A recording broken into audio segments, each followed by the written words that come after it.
Assalamu alaikum students. Bismillahirrahmanirrahim. Welcome to the new course which is Human Resource Management, and we'll start with our lecture number 1. But before that we'll see the code of the course and a little bit of introduction. So for your course which is Human Resource Management, its code is MGT350. Now let's start with my introduction and then we'll move on further. My name is Atif Bilal and I'll be with you for the rest of the 32 lectures. My qualification is that I've done my PhD, and my experience is that I've been teaching from last 3-4 years in different universities of Islamabad, Lahore, Rawalpindi and some other places. And my research work area, that is mostly it is related to HRM, compensation management, creativity, bureaucracy, innovation, organizational commitment and work-life balance, etc. So now let's start that how we are going to go about this course. In today's lecture, the first part will cover about the introduction of module, which means that we'll be discussing about what we'll be studying in our 32 lectures and how this course of HRM is designed for you. And in the second part, we'll talk about introduction to HRM. We will just revise a few concepts from the management side, and then we'll move on towards the HRM concepts.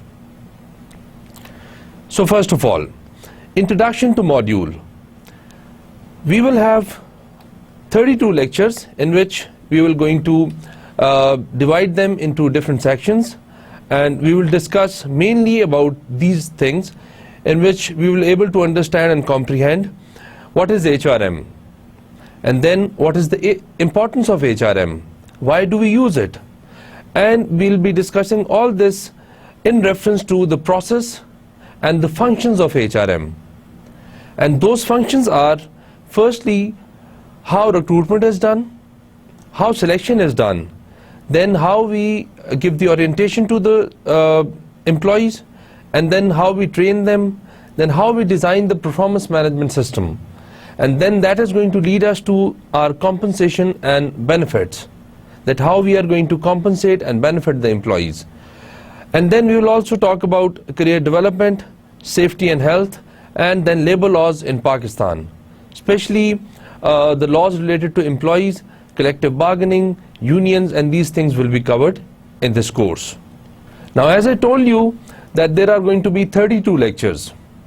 Each lecture will consist of around about 1 hour, and for your books you can read any amount of HRM knowledge. You can take any concept from the from your internet, and you can read different books. That is always good.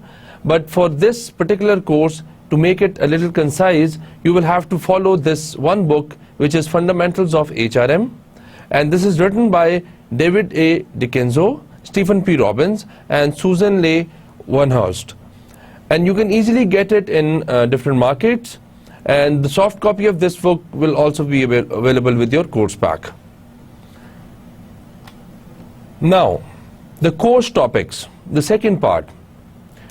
We are going to actually cover a few chapters of this book, but I'll keep discussing concepts from some other books as well, but that will be included in your slides. So first of all, understanding HRM, the dynamic environment of HRM, and fundamentals of strategic HRM will be included in this chapter.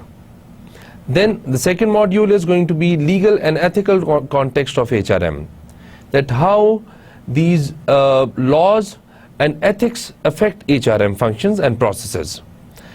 Then we are going to have the staffing the organization, that how we are going to staff, how we are going to select, recruit, and then how we are going to find the employees, the new employees, as well as the how to deal with the old employees.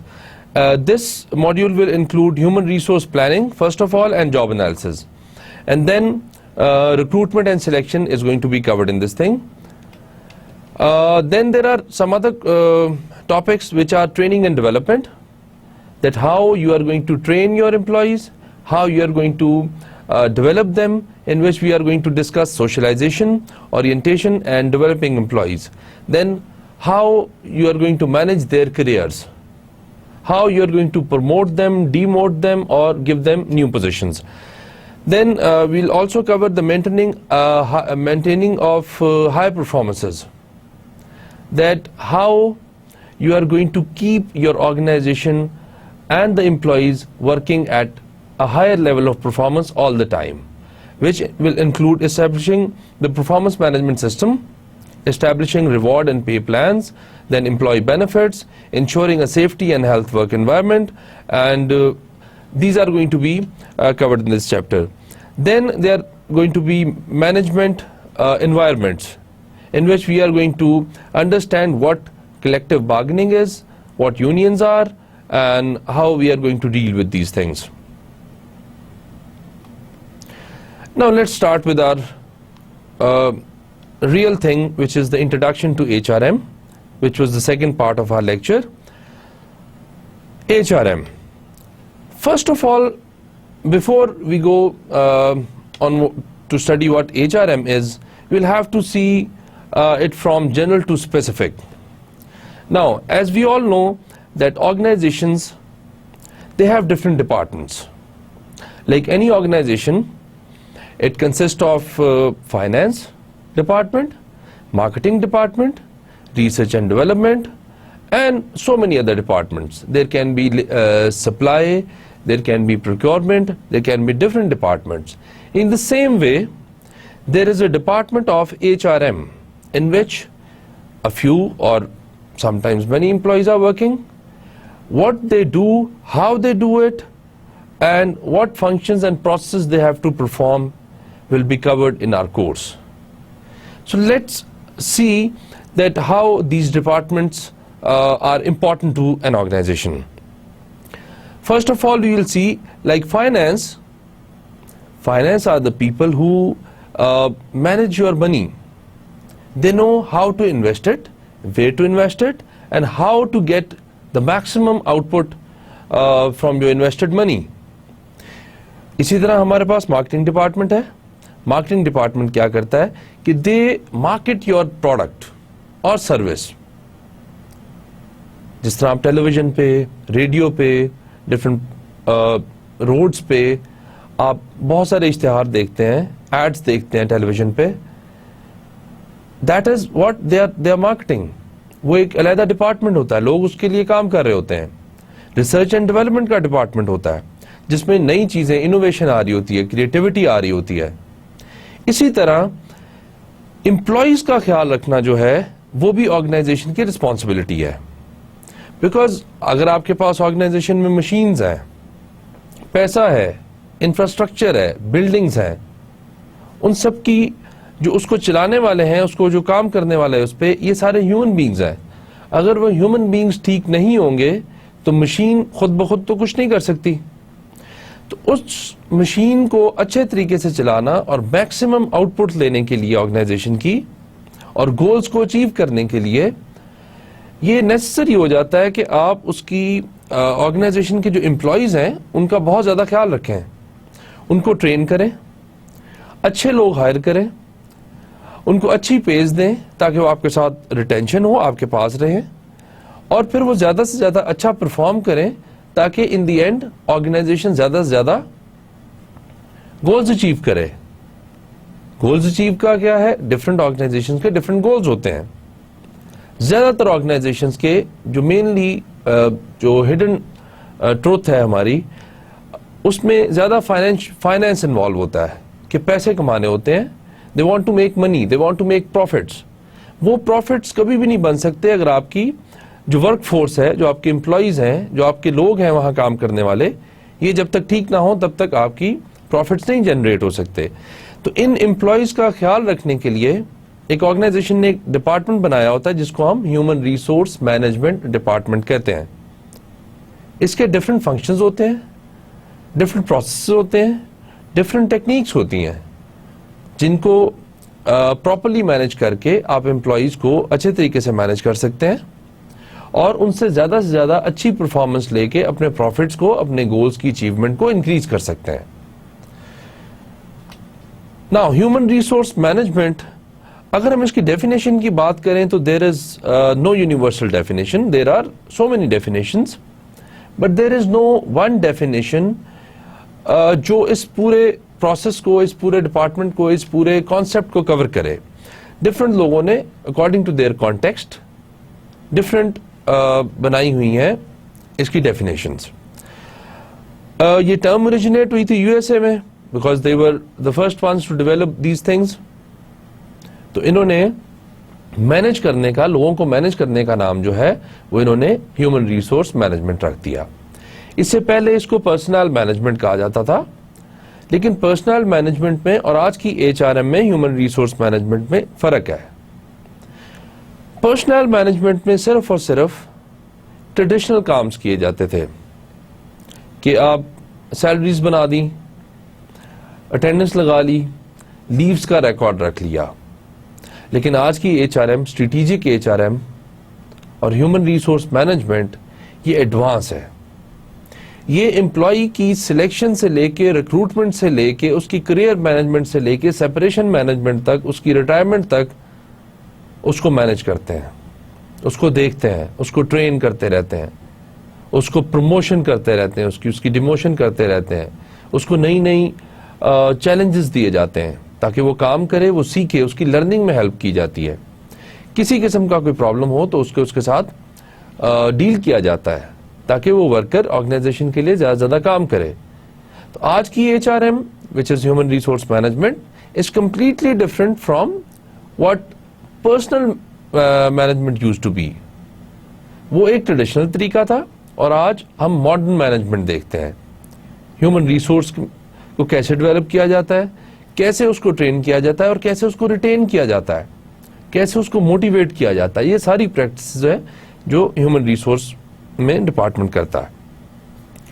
जैसे हमने कहा कि interchangeably with personal management, ये आप third point देखें कि ये personal management को हमने चेंज कर लिया है अब, but we still use this word in place of HRM, but today's HRM and the HRM of or the personal management of 50, 60 or 100 years back are completely different. Now, if we go about a simple definition, that is managing humans. And if we have to go a little comprehensive definition, then the management of people to do the work. जो लोग काम कर रहे हैं आपकी organisation में, उनको manage करना जो है, दैट इज कॉल्ड एचआरएम.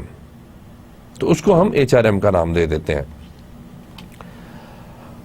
अब एक और इसकी डेफिनेशन देख लेते हैं.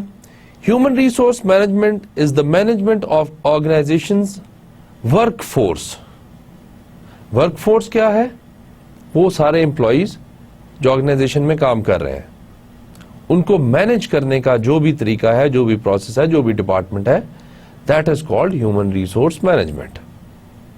नाउ, जब हम रिसोर्स की बात करते हैं तो हम देखते हैं कि मनी, पैसा, जब हम इसकी बात करते हैं तो हम कहते हैं कि हमारे पास इतने रिसोर्सेज हैं, हमारे पास ये बिल्डिंग है, हमारे पास ये मशीन्स हैं, वो हमारे रिसोर्सेज हैं. But human beings are our most important assets, our more important resource, because machine को चलाने वाला ह्यूमन बीइंग है. तो अगर ह्यूमन बीइंग का ख्याल नहीं रखा जाएगा, उसको ट्रेन नहीं किया जाएगा, उसको ठीक नहीं किया जाएगा, तो फिर मशीन्स, बिल्डिंग, ये सारे रिसोर्स, पैसा, it's a waste. It can not work on its own. तो लोग जो हैं इन मशीन्स को चलाते हैं, लोग काम करते हैं. अगर कोई मैन्युफैक्चरिंग इंडस्ट्री है, लेट्स सपोज एक टी शर्ट्स बनाने वाली कंपनी है, तो उसमें ह्यूमन बीइंग्स टी शर्ट्स बना रहे होते हैं, वो स्टिच कर रहे होते हैं. तो इसलिए ह्यूमन रिसोर्स जो है उसका ख्याल रखना is also very important. Now, a little bit more comprehensive definition is the process by which managers ensure that they have the right number. This is very important to understand. that they have the right number and kinds of people in right places and at the right times, who are what? Capable of effectively and efficiently performing their tasks. This definition actually covers the whole of human resource management if we properly understand it. Now the issue is that there are a few things we need to focus, which is, first of all, the process by which managers ensure there are managers involved who take care of the human resource management. What do they take care of? That they should have the right number of people. Right number of people means that in an organization, if you need 100 people, you should have 100 people. They should not be less than that. They should not be more than that. Why? Because you need them. You need 100 people. If they'll be less than 100 and you need 100, obviously your work, your efficiency, your effectiveness, which we are going to discuss in the next slide, will suffer. And if you'll have more people, then they'll be sitting idle. They won't be doing anything, but you'll have to pay them every month, every week, every hour. So the HR's first thing is to keep the right number of people.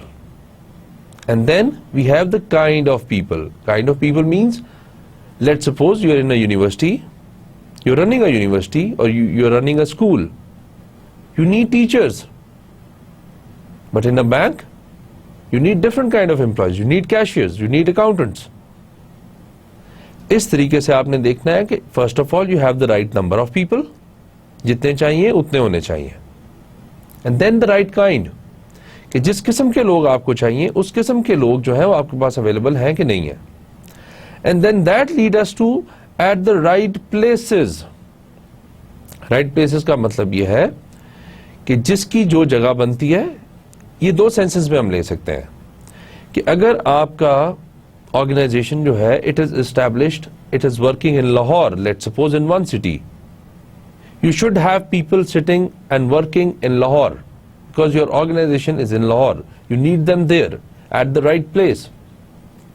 And secondly, let's suppose if you need a typist, that typist should be sitting near a computer because उसने type करना है, उसको computer चाहिए, उसकी जगह general manager नहीं बैठेगा, तो they should be at the right places. And also the right time.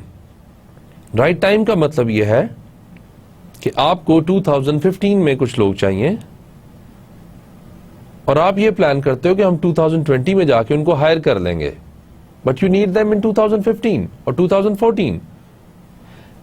It will be useless that you are going to hire them in 2020, or it will also be useless if you are going to hire them in 2010 while you need them in 2015, because ना तो आपको उनको पहले रखने का कोई फायदा है ना बाद में. Eight the right time. Right time क्या है? जिस वक्त तो आपको चाहिए, 2014 में चाहिए, 15 में चाहिए, तो उस टाइम उनको हायर कर ले. And also they are capable of performing their functions effectively and efficiently. इनमें डिफरेंस क्या है वो हम नेक्स्ट स्लाइड में देखेंगे, but your employees should be capable of performing their functions, keeping both these things in mind. Now, these are the two most important concerns जो हमने पिछली स्लाइड में भी डिस्कस किए थे, efficiency and effectiveness. इनको समझना बहुत जरूरी है बिकॉज इनमें डिफरेंस है, प्लस इन दोनों को एट द सेम टाइम साथ लेके चलना पड़ता है. कैसे? First of all, efficiency. Efficiency we define is getting the most output from the least input. That is called efficiency. We will discuss it with an example. Then the effectiveness, that attaining organizational goals. First of all, let's see what is efficiency. If we see what is efficiency, consider that there are two employees, A and B. This is A and this is B. Now, a employee जो है ये हमारे पास 20 T shirts बना रहा है per day. Employ B जो है ये हमारे पास 15 टी शर्ट्स बना रहा है which is 15 per day. Now, if we talk about this efficiency, both are using the same amount of time per day, 1 day or 8 hours, because that's the duty time. So if we take this person A, he is using 1 day and he is making 20 t-shirts. Person B is using 1 day and making 15 t-shirts. So in this condition, we are going to say that person A is more efficient because he is using the same amount of time, which is input, and producing more, which is 20 t-shirts, more than which B is producing, which is 15 t-shirts. तो पहले तो हमें ये देखना पड़ेगा कि input time और output उससे कितनी आई है, getting the most output from the least input. इससे हम डिसाइड करेंगे कि हमारी एफिशिएंसी क्या है। तो इस एग्जांपल में हमारे पास एफिशिएंसी जो है वो 20 है and person A is very efficient. अब दूसरी तरफ हम आ जाते हैं इफेक्टिवनेस पे कि ये इफेक्टिवनेस जो है ये डील करती है ऑर्गेनाइजेशनल गोल्स की अटेनमेंट पे, कि ऑर्गेनाइजेशन के गोल्स कितने अचीव हुए हैं। Now keeping the same example, first of all goal को हम डिफाइन कर लेंगे। गोल क्या है? ऑर्गेनाइजेशंस का मेनली गोल होता है, जो मैन्युफैक्चरिंग ऑर्गेनाइजेशंस होती हैं, कि उनकी सेल्स बढ़ जाएं, सेल्स जनरेट हो जाएं, कि जो चीज वो बना रही हैं, लेट्स सपोज टी शर्ट्स बना रही हैं, तो उनकी टी शर्ट्स ज्यादा से ज्यादा मार्केट में सेल हो जाएं, ज्यादा से ज्यादा बिक जाएं। अब हमने कहा कि सेल किसकी अच्छी होती है, कैसे होता है? Again we will take person A and person B keeping the same T shirts. यही वाला आगे लेके चलते हैं हम एग्जाम्पल। अब इसने जो 20 टी शर्ट्स बनाई थी, जब आप मार्केट में लेके गए तो इसमें से सिर्फ 10 सेल हो गई एक दिन में, और बी की टी शर्ट्स जो 15 आप लेके गए थे मार्केट में, वो 15 की 15 सारी की सारी सेल हो गई हैं। नाउ ऑर्गेनाइजेशन का गोल क्या है यहां? The attainment of organisational goal which is sales. अब जब सेल पे बात आती है तो फिर पर्सन ए जो है he is not very effective, but at the same time person B he is very very effective because इसने एक दिन में सारी की सारी टी शर्ट सेल कर दी हैं। इसने बनाई ज्यादा है, बट हो सकता है कोई फॉल्ट हो उनमें, हो सकता है स्टिचिंग ना सही हुई, हो सकता है कलर ठीक ना हो, मार्केट में डिमांड नहीं है, आपकी सेल जनरेट हो नहीं सकती। लेकिन बी ने जो 15 टी शर्ट्स बनाई हैं, दे आर सो गुड कि वो 15 की 15 एक दिन में सेल हो जाती हैं। तो इस सेंस में हम कहेंगे कि person B was more effective because goal जो अचीव किया है वो पर्सन बी ने अचीव किया। Person A was more efficient, efficiency ज्यादा थी उसकी बिकॉज उसने एक ही दिन लिया और कितनी टी शर्ट्स बना दी? 20। दूसरे ने एक दिन लिया और 15 टी शर्ट्स बना दी। तो हमने ये देखा कि बी पर्सन जो है he has more effectiveness, but अगर एफिशिएंसी की बात आती है तो person A has more efficiency. Now the problem is that if you are going to increase efficiency and not increase effectiveness, तो कोई फायदा नहीं है। एक बंदा आता है दिन में आपको हो सकता है 100 टी शर्ट बना दे, 1000 बना दे, बट अगर उसने सेल ही नहीं होना मार्केट में जाके तो फिर फायदा कोई नहीं है। और दूसरी तरफ अगर आप इफेक्टिवनेस को कहते हैं कि एक टी शर्ट वो पूरे दिन में बनाता है और वो फौरन सेल हो जाती है, लेकिन इशू क्या है कि वो एक दिन में एक टी शर्ट सेल करके पूरे प्रॉफिट्स ऑर्गेनाइजेशन नहीं कमा सकती। उनको चाहिए कि ज्यादा से ज्यादा टी शर्ट्स बने और ज्यादा से ज्यादा बिकें। तो इसमें बैलेंस करना इज वेरी इंपॉर्टेंट कि आपने एफिशिएंसी और इफेक्टिवनेस दोनों को बैलेंस आउट करना है। ना एफिशिएंसी डिक्रीज हो ना इफेक्टिवनेस डिक्रीज हो, दोनों मैक्सिमम लेवल पे रहें और बैलेंस में रहें क्योंकि एक अगर बहुत ज्यादा हो जाती है और दूसरी सफर करती है तो उस एक का ज्यादा होने का कोई फायदा नहीं है. If your efficiency is increased and at the same time because of the increase in efficiency your effectiveness decreases, then it is useless. So ये हमें देखना पड़ता है कि efficiency और effectiveness दोनों को बैलेंस में रखा जाए और हमारे हर एम्प्लॉय को जब वो काम करे, परफॉर्म करे, तो वो एफिशिएंट भी हो और इफेक्टिव भी हो. ये दोनों चीजें बड़ी इंपॉर्टेंट है उसके लिए. नाउ अगर हम इस डायग्राम को प्रॉपर्ली देख लें और समझ लें तो हमारे एचआर के बहुत सारे कॉन्सेप्ट जो हैं वो कवर हो जाते हैं. एचआर के बहुत सारे कॉन्सेप्ट जो हैं वो ठीक हो जाते हैं. एचआर के बहुत सारे फ्लोज का पता चल जाता है. अब इस डायग्राम को पूरे को हम एचआरएम प्रोसेस कहते हैं, ह्यूमन रिसोर्स मैनेजमेंट प्रोसेस, जिसमें डिफरेंट फंक्शंस हैं, डिफरेंट लेवल्स हैं और फिर एरोज के साथ डिपेंडेंसी शो की हुई है कि कौन किस पे डिपेंड करता है और या कौन किस तरीके से किसके बाद और किससे पहले परफॉर्म होता है. Let's start with HRP, which is our first heading, that is human resource planning. अब ह्यूमन रिसोर्स प्लानिंग जो है ये अभी नेक्स्ट स्लाइड में इसको मजीद देखते हैं कि ये कैसा होता है, बट अभी यहां से समझ लें. ह्यूमन रिसोर्स प्लानिंग करते हैं, आप कोई भी चीज प्लान करते हैं, this is always for future. And then you move on to the recruitment process which also includes the decruitment. अभी हम इसमें डिफरेंस पढ़ेंगे कि डिफरेंस क्या है और क्यों करना पड़ता है हमें. Then we go on to the selecting process. और ये तीनों फंक्शन अगर मिला लें हम तो इसका मकसद क्या है? To identify and select competent employees. Competency क्या होती है ये भी डिस्कस करते रहेंगे. Then orientation क्या होती है? Orientation एक नया बंदा आप सिलेक्ट करते हैं, उसको आप इंट्रोडक्शन कराते हैं अपनी ऑर्गेनाइजेशन के साथ. उसके बाद ट्रेनिंग क्या है? ट्रेनिंग और ओरिएंटेशन को मिला के इनका मकसद बनता है कि आप जो नया एम्प्लॉय आपके पास आया है उसको what do you do? Provide employees with up to date skills and knowledge which are needed for his और हर जॉब. जो उसको जॉब के लिए स्किल्स एंड ट्रेनिंग चाहिए वो आप उसको इससे दिलवा देते हैं और यहां उसको इंट्रोड्यूस करा देते हैं. इसको हम सब डिटेल में पढ़ते हैं अभी. Then performance management. अब आपके पास एक एम्प्लॉय आ गया है, आपने उसको ना काम करने के पैसे नहीं देने, वो आपके लिए कुछ काम करेगा तो फिर आप उसको पैसे देंगे. तो वो क्या काम करेगा और किस तरीके से काम करेगा और कितना काम करेगा वो हमारा सारा कवर होता है परफॉर्मेंस मैनेजमेंट की सारे फंक्शन में.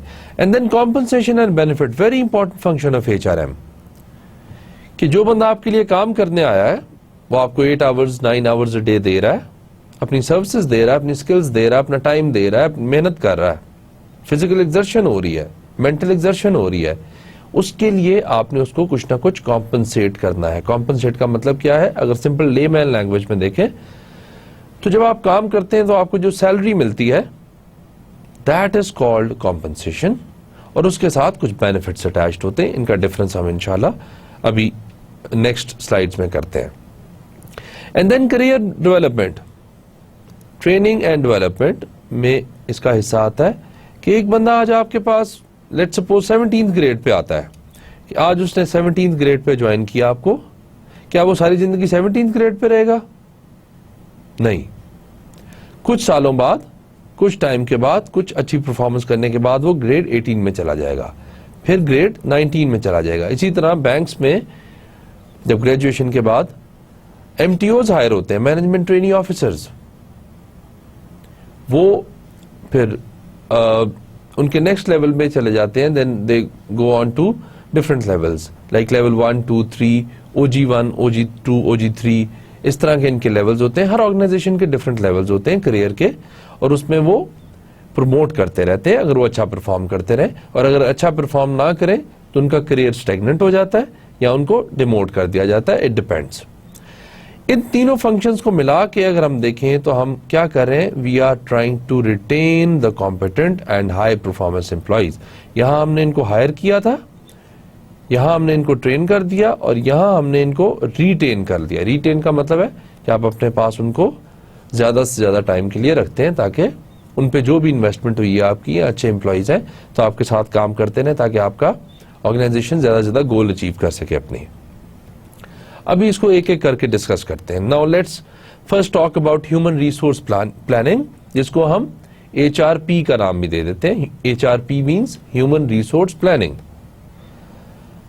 अब it's a very simple thing, yet it requires a lot of effort. किस तरीके से? फर्स्ट ऑफ ऑल आपने असेस करना होता है कि आपके पास नंबर ऑफ एम्प्लॉयज हैं कितने। हर साल के एंड पे कर लें, 6 महीने के एंड पे कर लें, 5 साल के एंड पे कर लें, ये फंक्शंस चलते रहते हैं। लेट्स सपोज आपकी ऑर्गेनाइजेशन थी और आपने देखा कि उसमें एक टाइम पे 120 एम्प्लॉयज काम कर रहे हैं, तो आपने क्या किया? असेसिंग करंट ह्यूमन रिसोर्स, कि कितने एम्प्लॉयज आपके पास इस वक्त काम कर रहे हैं। ये HRP के सारे फंक्शंस हैं। आपने देखा 120 employees are working in your organization. Now the second thing is assessing future need for human resource. आपने कहा कि नेक्स्ट ईयर या नेक्स्ट आपका जो काम स्टार्ट होने वाला है उसमें कितने एम्प्लॉयज आपको चाहिए। तो लेट सपोज आपको पता चला कि नेक्स्ट ईयर के लिए आपको 140 एम्प्लॉयज चाहिए। You need 140 employees in total, but you have 120 employees. You need 140 employees. So there is a shortage of 20 employees. Why? Because you need 140 and you have 120. So you need 20 more people. Then you will have your future workforce with you. अब 140 लोग आपको चाहिए, 120 आपके पास हैं, तो 20 की shortage है आपके पास। तो ये हमारी एक आउटकम आ गई, जिसको हमने कह दिया shortage. Now second example is कि you have got 80 employees and in future में भी आपका प्रोजेक्ट बंद हो गया है, मे बी आपने एक फैक्ट्री बंद कर दिया है और आपने फ्यूचर में कहा कि 20 एम्प्लॉयज आपके चले जाएंगे और आपको चाहिए कितने? 60। अभी आपके पास कितने?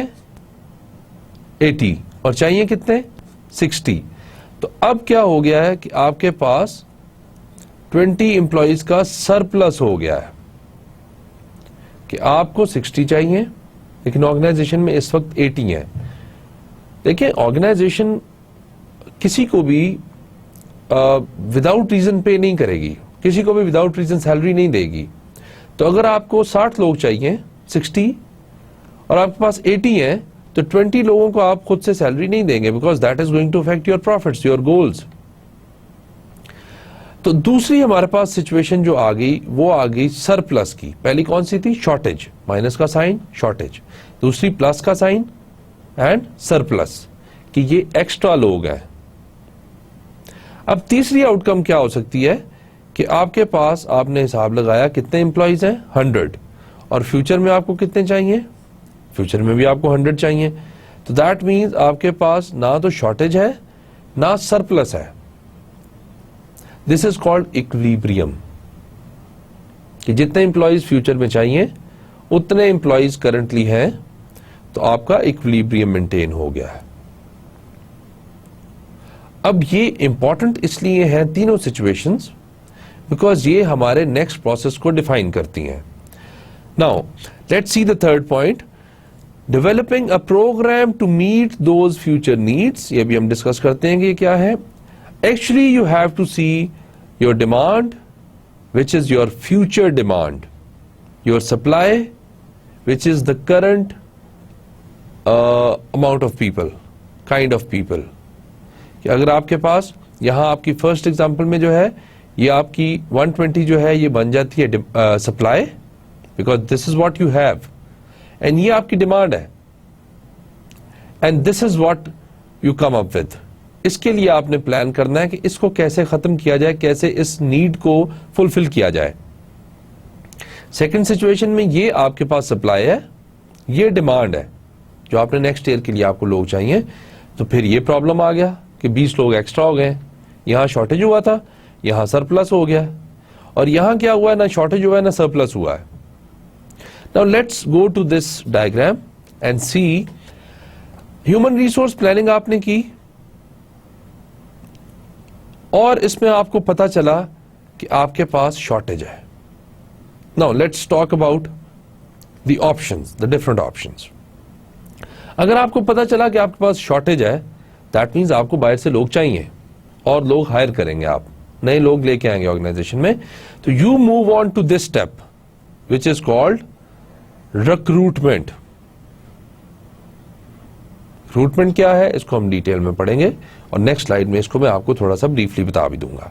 But first of all we have to see the options.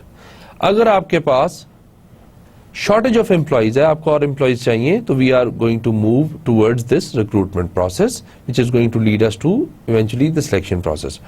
अच्छा, दूसरी सिचुएशन में आपके पास क्या है कि आपके पास सरप्लस है, 20 लोग एक्स्ट्रा हैं, you don't need them, the organisation doesn't need them, they are extra, they are burden, consider होते हैं बर्डन.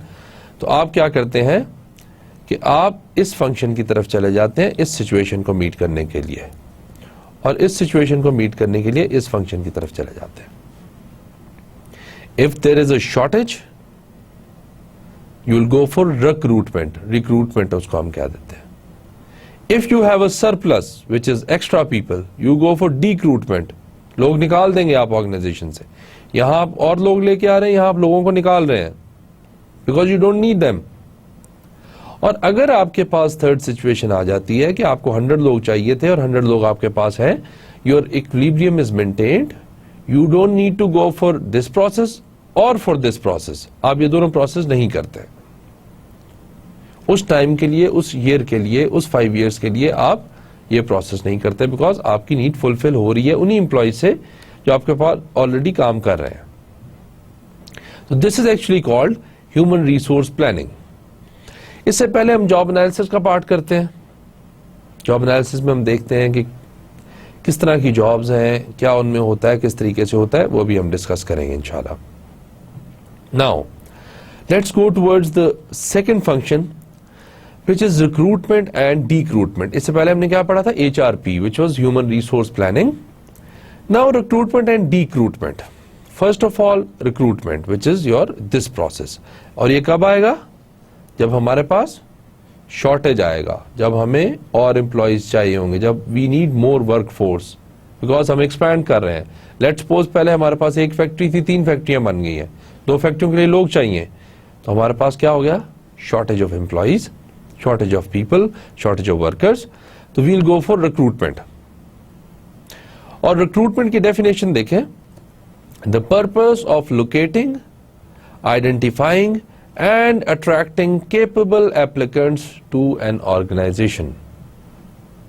First of all आप identify करते हैं, locate करते हैं, जिसके लिए different method use होते हैं कि कहां कहां आपको उस किस्म के employees मिलेंगे. Let's suppose अगर आपको फ्रेश ग्रेजुएट्स चाहिए जिनको आप ट्रेन करें और फिर आपके वो एंट्री लेवल पोजीशंस पे आ जाएं, तो उसके लिए सबसे अच्छी जगह क्या होगी, यूनिवर्सिटीज.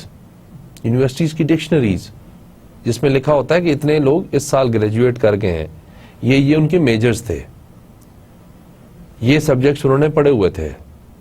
तो इस तरीके से आप लोकेट करते हैं, आइडेंटिफाई करते हैं कि कहां हमें ऐसे लोग मिल सकते हैं जैसे हमें चाहिए. Then attracting capable applicants.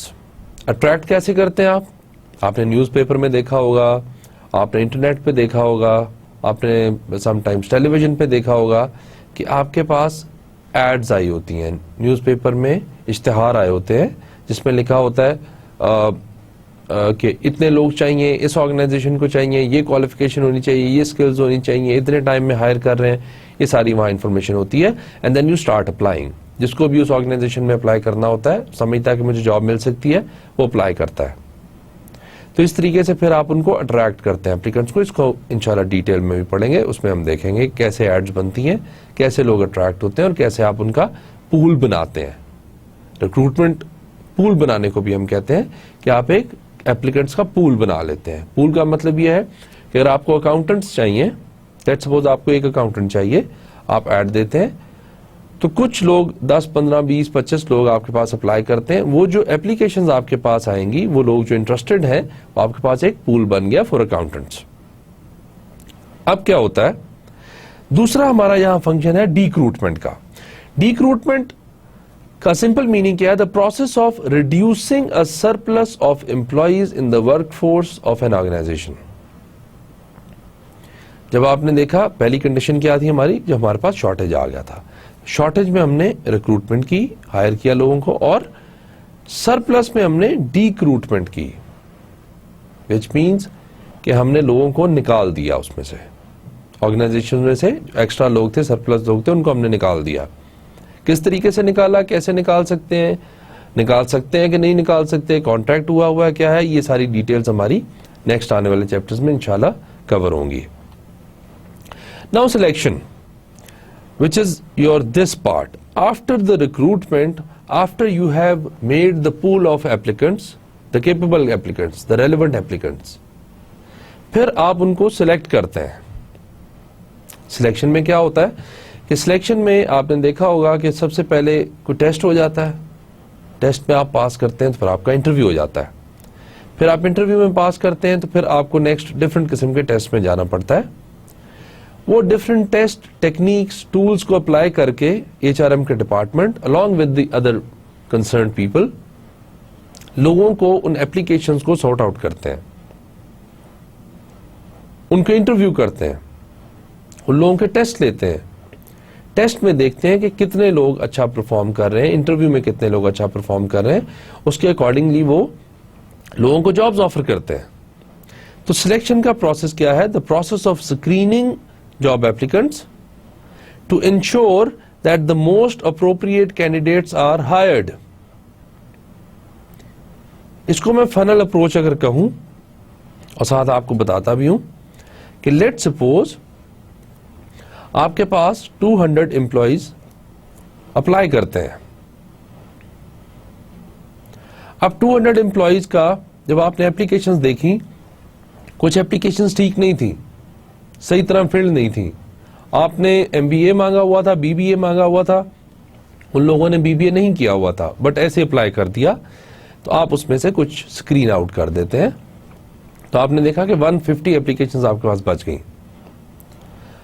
अब इन 150 एप्लीकेशंस वाले लोगों को आप बुला लेते हैं टेस्ट के लिए।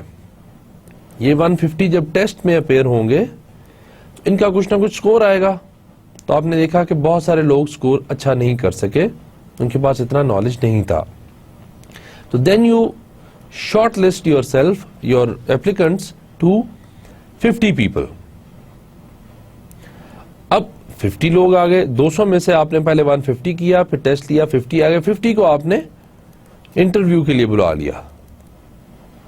इंटरव्यू के लिए जब बुलाया तो आपने देखा कि बहुत सारे लोग जो हैं they are not capable of performing that job. तो आपने इसमें से 20 को सिलेक्ट कर लिया और 30 और जो है माइनस हो गए। तो असल में आप क्या कर रहे हैं, आप फनलिंग डाउन अप्रोच से स्क्रीन कर रहे हैं लोगों को, और एट द एंड आपने 200 में से 20 लोगों को सिलेक्ट कर लिया कि वो 20 लोग आपके लिए काम करेंगे। इस प्रोसेस ऑफ फनलिंग डाउन और स्क्रीनिंग और short listing of the applicants, job applicants को हम कहते हैं सिलेक्शन प्रोसेस। इसमें डिफरेंट टेस्ट इन्वॉल्व है, डिपेंड करता है किस किस्म की जॉब आपने किस किस्म के लोग रखने हैं, किस जॉब पे रखने हैं, उसके हिसाब से आपके टेस्ट, आपके इंटरव्यूज और डिफरेंट चीजें जो है वो फर्क होती हैं। ये हमारा पहला प्रोसेस चेंज हो गया कंप्लीटली। अब चेंज होके ये नेक्स्ट दूसरे लेवल पे चला गया है। लेकिन यहाँ एक चीज देखना जरूरी है कि ये प्रोसेस एक दूसरे पे डिपेंडेंट है। सिलेक्शन जो है उससे पहले रिक्रूटमेंट का होना लाजमी है, रिक्रूटमेंट से पहले ह्यूमन रिसोर्स प्लानिंग का होना लाजमी है। प्लानिंग नहीं होगी तो इनमें पता नहीं चल सकेगा कि शॉर्टेज है, सरप्लस है, रिक्रूटमेंट करनी है, डिक्रूटमेंट करनी है। और अगर इसका सही तरह प्रॉपर अंदाजा नहीं हो सकेगा तो you won't be able to move towards the selection part. तो एक लेवल अब यहां हमने थोड़ा सा इसको डिस्कस कर लिया। Now let's move to the next level which is your orientation. Now orientation है क्या, पहले तो इसकी डेफिनेशन देखते हैं। It is a planned introduction of new employees to his or her job, co-worker and the organization. मतलब क्या है इसका? First of all it's a planned introduction और प्लान्ड एजुकेशन. क्या आपने पहले से प्लान किया होता है कि उनको किस किस तरीके से आप एम्प्लॉयज को इंट्रोड्यूस करेंगे ऑर्गेनाइजेशन के साथ. अब पीछे से थोड़ा देखते हैं कि हुआ क्या है. हमने प्लानिंग की, हमें पता चला कि शॉर्टेज है, वी नीड मोर एम्प्लॉयज. हमने रिक्रूटमेंट की, बहुत सारे लोगों को अप्लाई करवा दिया. अप्लाई करने के बाद हमने उसमें से सिलेक्ट किया, सिलेक्शन प्रोसेस किया कि ये 20 लोग are the most appropriate people. हमने हायर कर लिया. अब हायर तो कर लिया, बट हर ऑर्गेनाइजेशन डिफरेंट होती है, उसकी वैल्यूज, उसके नॉर्म्स, उसके तौर तरीके, उसके rules and regulations are different. अब जब वो आपने सिलेक्ट करके उनको पार्ट ऑफ योर ऑर्गेनाइजेशन बना लिया है, now they are your part, they are your employees. अब आपने उनकी ओरिएंटेशन करनी होती है. ओरिएंटेशन का मतलब यह है कि आप जब वो शुरू में आपके पास आते हैं स्टार्ट में, तो आप उनको लेक्चर के थ्रू या आप उनको वीडियोस के थ्रू या आप उनको कुछ छोटे विजिट्स के थ्रू अपनी बिल्डिंग से, अपनी ऑर्गेनाइजेशन से, अपने लोगों से जो ऑलरेडी काम कर रहे होते हैं, प्लस अपने रूल्स एंड रेगुलेशन से इंट्रोड्यूस करवाना होता है. यूजुअली लोग क्या करते हैं, हैंडबुक पकड़ा देते हैं कि ये हैंडबुक पढ़ लें. उसमें हिस्ट्री होती है ऑर्गेनाइजेशन की, किसने स्टार्ट किया, कौन क्या है, रूल्स क्या है, रेगुलेशंस क्या है, कैसे काम करना है, कैसे काम नहीं करना है, सारी चीजें उसमें इन्वॉल्व होती हैं. अब ओरिएंटेशन का जो प्रोसेस है, ये शुरू में आप एम्प्लॉय के साथ कर देते हैं और उसमें क्या क्या करते हैं, न्यू एम्प्लॉय को उसकी जॉब के साथ इंट्रोड्यूस कराते हैं कि क्या जॉब करनी है उसने, कहाँ बैठेगा, कैसे जॉब परफॉर्म करेगा, कितनी देर के लिए आना है, कितनी देर के लिए नहीं आना. Plus the coworkers. कोवर्कर्स कौन होते हैं? जो उस ऑर्गेनाइजेशन में जिनके साथ उसने काम करना है, जो लोगों के साथ काम करना है. जब आपको नई जॉब मिलती है तो उस ऑर्गेनाइजेशन में ऑलरेडी लोग काम कर रहे होते हैं, उनके साथ आपका इंट्रोडक्शन होना लाजमी होता है.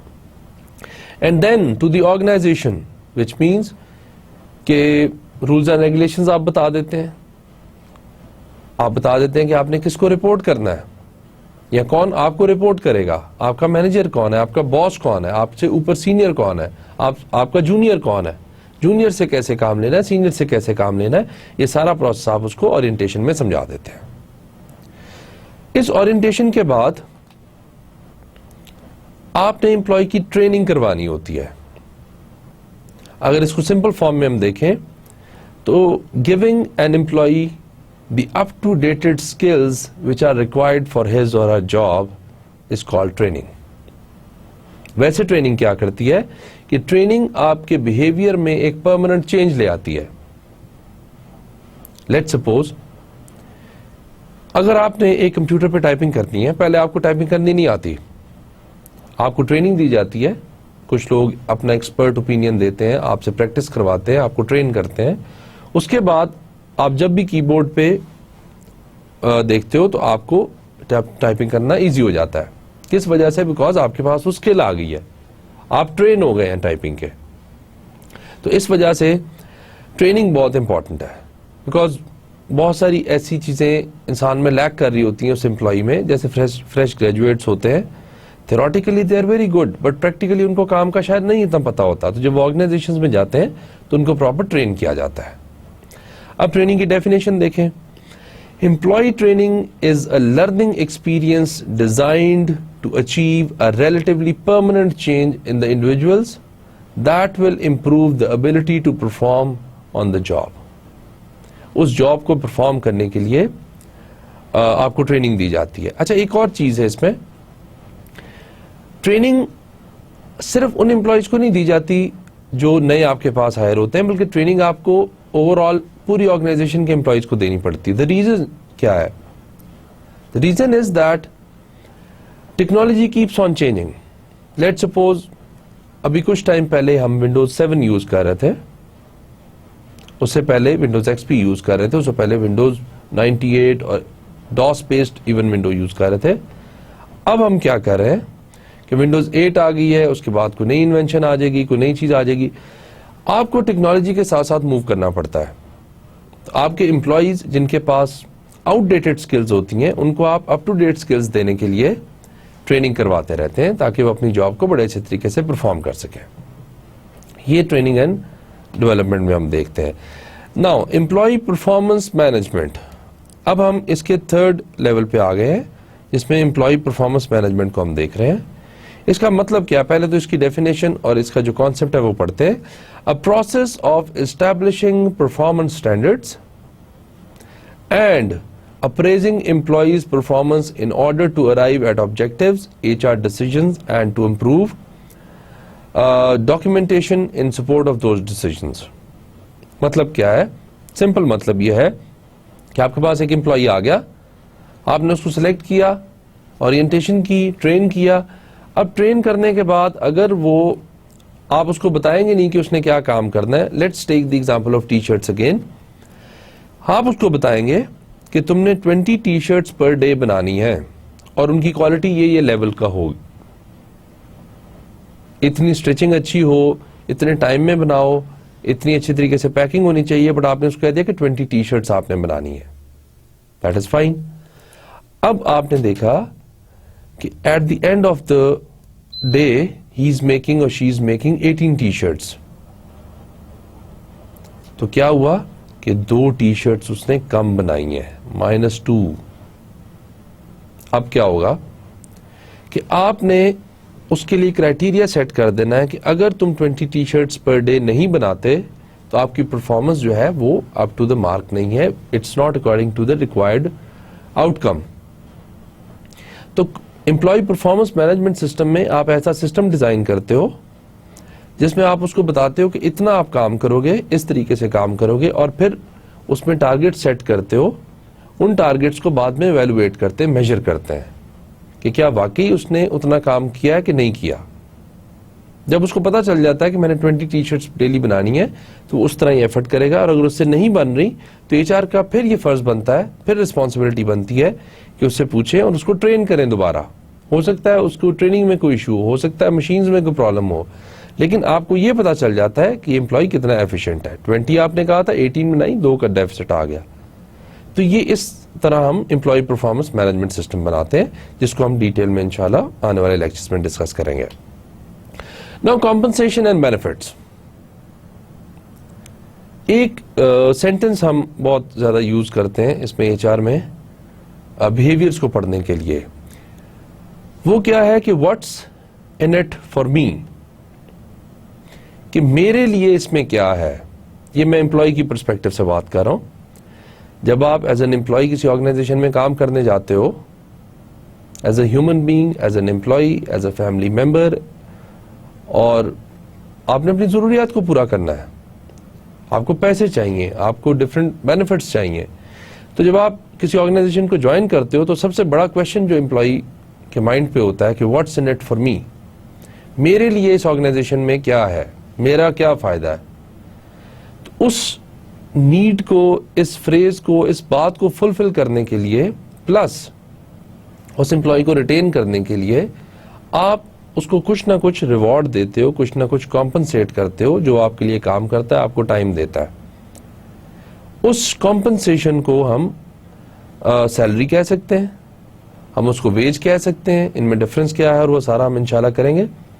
बट कुछ ना कुछ आपने इन रिटर्न उसको, उसकी सर्विसेज का, उसकी टाइम का, उसकी स्किल्स का, उसके नॉलेज का, उसकी पढ़ाई का जो आपने फायदा लिया ऑर्गेनाइजेशन ने, आपने एम्प्लॉय को कुछ ना कुछ उसको कॉम्पनसेट करना है। लेट्स सपोज आप महीने के एंड में उसको सैलरी दे देते हैं, वो क्या है, कॉम्पनसेशन में आ जाता है। बेनिफिट्स दे देते हैं, आप उसकी मेडिकल इंश्योरेंस करवा देते हैं, लाइफ इंश्योरेंस करवा देते हैं, आप उसको रिटायरमेंट फंड दे देते हैं, ये सारे बेनिफिट्स हैं। इसको डिजाइन करना जो है वो बड़ा इंपॉर्टेंट है, जिसमें 2 टर्म्स फिर और आती हैं कि आपने कॉम्पनसेशन करते वक्त इंटरनल एंड एक्सटर्नल इक्विटी का ख्याल करना है। Internal equity and external equity, इसको हम डिस्कस करेंगे डिटेल में, बट यहां मैं आपको थोड़ा सा इंट्रोडक्शन इसका बता देता हूं। कॉम्पनसेशन देते वक्त अगर आपने वाकई उस एम्प्लॉय को रिटेन करना है, रखना है अपने पास, तो ये दोनों इक्विटीज मेंटेन करनी पड़ेंगी। मतलब क्या है, इंटरनल इक्विटी का क्या मतलब है। लेट्स सपोज एक वर्कर है ए और दूसरा है बी, ये भी जनरल मैनेजर है, ये भी जनरल मैनेजर है, एक्स XYZ कंपनी है, इट्स द सेम कंपनी, और Mr. A is also GM, Mr. B is also GM, they've got the same amount of experience, same amount of work, हर चीज़ इनकी same है। तो कोशिश ये करें कि अगर ये 1 लाख रुपया सैलरी ड्रॉ कर रहा है और ये 90,000 कर रहा है, तो आप ये देखें कि इसमें इंटरनल इक्विटी मेंटेन नहीं हो रही, बिकॉज GM है, ये भी GM है, कंपनी XYZ है, XYZ कंपनी है, same amount of work, same amount of experience, same amount of everything. इसको आप 1 लाख रुपया दे रहे हैं, इसको आप 90,000 दे रहे हैं, तो आप इंटरनल इक्विटी मेंटेन नहीं कर रहे, बिकॉज ये जो एम्प्लॉय है बी, ये डीमोटिवेट हो जाएगा कि सेम लेवल के बंदे को 1 लाख मिल रहा है और मुझे 90,000 मिल रहा है। ये है problem in internal equity. Internal का मतलब कि आपकी ऑर्गेनाइजेशन के अंदर सेम लेवल के लोगों को सेम पैसा दें, एक जैसा। दूसरी क्या है? External equity. लेट्स सपोज एक कंपनी है आपके पास XYZ, जिसका हमने ऊपर बात किया, और दूसरी कंपनी आपके पास आ जाती है LMN, लेट्स सपोज। इसका GM है और इसका GM है, same amount of work, same amount of experience, सब कुछ सेम है, कंपनीज ऑलमोस्ट सेम है, but they are different company. यहां क्या था? सेम कंपनी है, बिकॉज इंटरनल इक्विटी की बात कर रहे थे। यहां इसको मिल रहा है 20,000 और इसको मिल रहा है 18,000। जो इस कंपनी में काम कर रहा है उसको 18,000 मिल रहा है, और जिस इस कंपनी में काम कर रहा है उसको 20,000 मिल रहा है। अब बिकॉज एक्सटर्नल डिफरेंट एनवायरमेंट्स हैं, डिफरेंट ऑर्गेनाइजेशंस है, बट लेवल सेम है, एक्सपीरियंस सेम है, पोस्ट सेम है, तो आपको चाहिए कि इसको भी 20,000 दें या इसको भी 18,000 दें, ताकि आपकी एक्सटर्नल इक्विटी मेंटेन हो। अब होता क्या है कि ऑर्गेनाइजेशन में आपने खुद देखना होता है कि मेरे जैसी सेम ऑर्गेनाइजेशन डिफरेंट जो है वो कितना पैसा किस पोस्ट को पे कर रही है, तो उस हिसाब से आपने इंटरनल एंड एक्सटर्नल इक्विटी को मेंटेन करना होता है। ये भी बड़ा इंपॉर्टेंट फैक्टर है, अदरवाइज लोग डीमोटिवेट होते हैं और काम नहीं करते। Now career development. Career development हमारा जो है HR का फंक्शन है। पहले तो हम देखते हैं कि करियर है क्या। Career is the sequence of positions held by a person during his और her life time, which is called your career. अब लेट्स सपोज एक इंसान 17th ग्रेड पे ज्वाइन करता है और 18 पे चला जाता है, 19, 20, 21 एंड 22 ग्रेड पे जाके वो रिटायर हो जाता है। अब ये उसने डिफरेंट स्टेजेस होल्ड किए हैं अपने लाइफ टाइम में। ये पहले वो लेट्स सपोज असिस्टेंट डायरेक्टर था, फिर डिप्टी डायरेक्टर बना, है जिस तरीके से भी आपकी ये हायरार्की बनती है। बट वो उसने क्या किया कि वो 17, 18, 19, 20, 22 ग्रेड पे जाके रिटायर हो गया। ये उसका किसी एक पर्टिकुलर बंदे का करियर है। क्या है करियर की definition? The sequence of positions held by a person during his और her life time is called his career. इसी तरह अगर एक इंसान जो है वो 1 से स्टार्ट होता है, ग्रेड 1 से, लेट्स सपोज 2, 3, 4, 5, 6 ग्रेड पे जाता है और उसकी एज जो है रिटायरमेंट की हो जाती है और वो रिटायर हो जाता है, तो ये एक और करियर है, प्रोफेशनल करियर। अब इसको मैनेज करना इंपॉर्टेंट है 2 रीजंस की वजह से। 2 रीजंस क्या है? एक कि जैसे ही आप किसी को प्रमोट करेंगे तो वो नई चीजें सीखेगा, प्लस उसका मोटिवेशन लेवल और इंक्रीज होगा, वो अच्छे तरीके से काम करेगा। ये भी जरूरी है, इसको भी डिटेल में हमने डिस्कस करना है। दूसरी ये बात है कि आपके पास यहाँ लेट्स सपोज 6 ग्रेड तक पहुंचता है एक बंदा जो है वो 60 इयर्स का हो जाता है, और आपने कहा कि 60 इयर्स के बाद ये बंदा काम नहीं कर सकता, तो इसको आपने रिटायर कर दिया।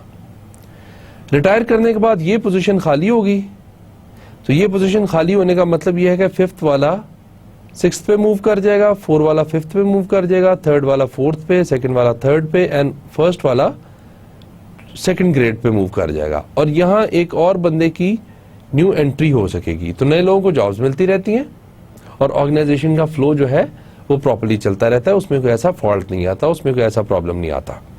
तो ये इसमें दो फायदे हैं करियर मैनेजमेंट के, जिसको हम डिटेल में इंशाल्लाह पढ़ेंगे। अब इन सारी चीजों को करने के बाद HRM इंपॉर्टेंट क्यों है? HRM इंपॉर्टेंट इसलिए है कि उससे हम ये 3 फंक्शंस मेनली परफॉर्म करवाते हैं और 3 एरियाज में हमें फायदा होता है। First is it is a necessary part of the organisations function of management, कि एक तो कुछ ऐसे फंक्शंस हैं जो HR ही परफॉर्म कर सकता है और ऑर्गेनाइजेशन के लिए बड़े इंपॉर्टेंट है। कौन कौन से हैं? सिलेक्टिंग द एम्प्लॉइज, रिक्रूट करना है, सिलेक्ट करना है, ये नहीं होगा नए एम्प्लॉइज नहीं आएंगे, रिटायरमेंट नहीं होगी, आपकी ऑर्गेनाइजेशन रुकी रहेगी। फिर ट्रेनिंग करनी है आपने लोगों की, वो भी बहुत इंपॉर्टेंट है। देन इवेल्युएटिंग द वर्कफोर्स, आपको साल के एंड में पता चलेगा कौन कितना परफॉर्म कर रहा है, कौन कितना परफॉर्म नहीं कर रहा। ये सारा काम HRM डिपार्टमेंट आपके लिए करता है। Now second is that HR is an important strategic tool. अब स्ट्रेटेजिक टूल का यहां मतलब पहले हम थोड़ा समझ लेते हैं। स्ट्रैटेजीज होती हैं जो आपने 5 साल या 10 साल के लिए अपने गोल सेट किए होते हैं। अब अगर आपने ये गोल सेट किया हुआ है कि आपने 1 ट्रिलियन कंपनी का प्रॉफिट बनाना है आफ्टर 5 years, उसके लिए आपको मशीन्स की भी जरूरत होती है, उसके लिए आपको और पैसे की भी जरूरत होती है, इन्वेस्टमेंट्स की भी जरूरत होती है, उसके लिए आप प्लान करते हो पहले से। लेकिन अगर आपका HRM डिपार्टमेंट इसमें इन्वॉल्व है तो वो ये भी प्लान करके रखेगा कि आफ्टर 5 years हमें किस किस्म के लोग चाहिए, जो हमने शुरू में पढ़ा था क्या था, right number of people, right kind of people, right places पे होने चाहिए and eight the right times. तो वो लोग HRM वाले तैयार करना शुरू कर देंगे और जैसे ही वो लोग तैयार होते रहेंगे आपकी स्ट्रेटजीज, आपके स्ट्रेटेजिक गोल्स जो है वो लोग अचीव करवाने में आपकी हेल्प करेंगे। सो HRM is a most important strategic tool. Then it also adds value to the firm. Firm में वैल्यू कैसे ऐड करता है? कंपैरेटिव एडवांटेज देता है आपको थ्रू एम्प्लॉइज, कि हाई परफॉर्मिंग एम्प्लॉइज अगर आपके पास है तो आप दूसरी ऑर्गेनाइजेशन से ज्यादा अच्छा काम कर रहे होते हो, ज्यादा से ज्यादा प्रॉफिट बना रहे होते हो और ज्यादा आपको फायदा हो रहा होता है, ज्यादा आपकी गोल अचीवमेंट हो रही होती है। देखिए एक ऑर्गेनाइजेशन में एम्प्लॉइज का बड़ा डिफरेंस होता है। अगर अभी हम सोचते हैं कि एप्पल एक कंपनी है और स्टीव जॉब्स का नाम हमारे जहन में फौरन आ जाता है। उसका रीजन क्या है कि उस कंपनी का वो एम्प्लॉय था, उस कंपनी का वो रिसोर्स था और बिकॉज वो बहुत क्रिएटिव बंदा था या बड़ा इनोवेशन थी उसमें, तो उस वजह से उसका नाम भी हमें याद आ जाता है और हम सारी चीजें एप्पल की अच्छी उसके साथ एसोसिएट कर देते हैं। दूसरी तरफ डिफरेंट दूसरी मोबाइल कंपनीज हैं लेकिन हमें किसी बंदे का नाम का नहीं पता। इसलिए कई दफा आपको आपकी जो एक ह्यूमन रिसोर्स है वो आपको कंपैरेटिव एज दे देती है और आपकी ऑर्गेनाइजेशन में वैल्यू ऐड कर देती है। तो ये बहुत जो है फायदेमंद हो सकता है अगर आपने अच्छी वर्कफोर्स तैयार की हुई है। तो ये आज के हमारे कुछ कॉन्सेप्ट्स की रिवीजन थी। अब समरी में हम देख लेते हैं कि हमने सबसे पहले किया क्या है। हमने first of all title discuss किया अपने कोर्स का। कोर्स का टाइटल है ह्यूमन रिसोर्स मैनेजमेंट, जिसका कोड है MGT 350।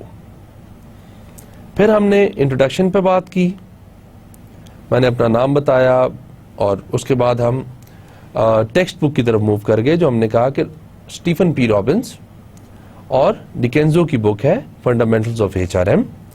Then we discussed about the chapters और उसमें कौन कौन से कोर्स कवर करेंगे, जिसमें हमने डिफरेंट कोर्सेज पे थोड़ी थोड़ी बात भी की। और उसके बाद फिर हम HRM पे आ गए कि उसका मतलब क्या है। फर्स्ट ऑफ ऑल हमने देखा कि मैनेजिंग पीपल होता है, उसकी डेफिनेशन देखी कि HRM मैनेजर्स जो हैं they make sure that they have the same amount of number of people and the amount of people which they actually need in future. फिर उसमें हमने बात की डिफरेंट फंक्शंस एंड प्रोसेसेस की कि हमें ह्यूमन रिसोर्स प्लानिंग करनी पड़ती है, फिर उस अकॉर्डिंगली हमें रिक्रूटमेंट करनी पड़ती है, डिक्रूटमेंट करनी पड़ती है, फिर सिलेक्शन करते हैं, फिर ओरिएंटेशन होती है, फिर ट्रेनिंग करते हैं, कॉम्पनसेशन साथ साथ डिसाइड हो रही होती है, करियर मैनेजमेंट हो रहा होता है और परफॉर्मेंस मैनेजमेंट भी साथ साथ हो रही होती है। उसके बाद हमने इंपॉर्टेंस की बात की कि HRM बहुत इंपॉर्टेंट है बिकॉज एक तो स्ट्रेटेजिक टूल है आपके लिए बहुत इंपॉर्टेंट, दूसरा है कि बहुत सारे फंक्शंस जो परफॉर्म करने होते हैं वो यही डिपार्टमेंट करता है। और फिर हमने देखा कि it adds value to the organisation.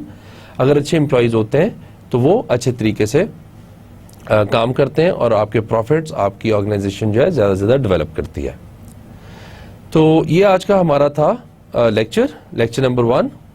Lecture 2 इंशाल्लाह स्टार्ट करेंगे हम, और उसमें फिर हम देखेंगे कि मज़ीद हम किस तरह इस कोर्स को लेके चलते हैं। और प्लीज़ बुक पढ़ते रहिए, स्लाइड्स को साथ रखें, जो चीज़ समझ नहीं आती उसको बुक से कंफर्म करें, and then keep discussing it with your friends, और जितना भी आपके पास मटेरियल है उससे हेल्प लेते रहें ताकि आपकी अच्छी प्रिपरेशन हो जाए। आज के उसके लिए thank you very much, and next इंशाल्लाह लेक्चर में मिलते हैं। थैंक यू, अल्लाह हाफ़िज़।